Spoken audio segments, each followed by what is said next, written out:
Occupants from a luxury house in Tai Tam were ordered to evacuate after a slope underneath it collapsed.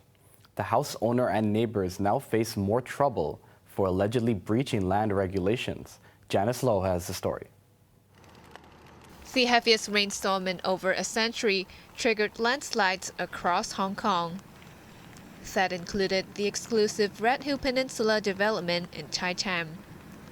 3 houses, number 70, 72, and 74, were in danger after a slope directly underneath them collapsed. House 72 was slapped with an evacuation order, as government engineers found it to be especially at risk. Occupants for houses 70 and 74 were allowed to stay, provided they seal off exposed areas near the coastline. A lounger which used to sit by the pool was ready to plunge into the ocean anytime. While the soil was likely washed away by recent downpours, the incident exposed issues years in the making. Records from the Lands Department suggest that the houses had illegally expanded outside their permitted boundaries.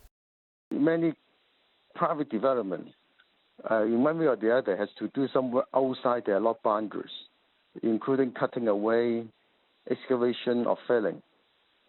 In many land title documents, there are conditions clearly states that if the private development affects adjoining government land, they may be held responsible for the stability, maintenance, and safety of the land.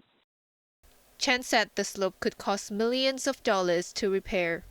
As a stability problem could add another 50% to the actual cost. There's no road access from the bottom, is the sea, and the top is a row of buildings.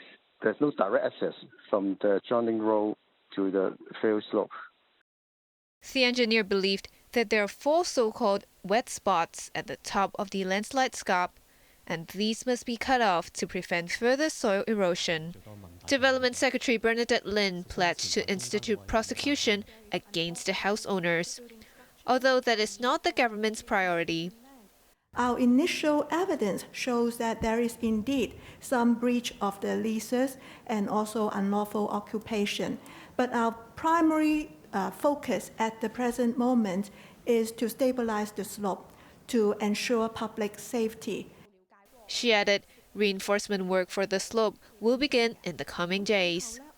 Janice Lowe, HKIBC.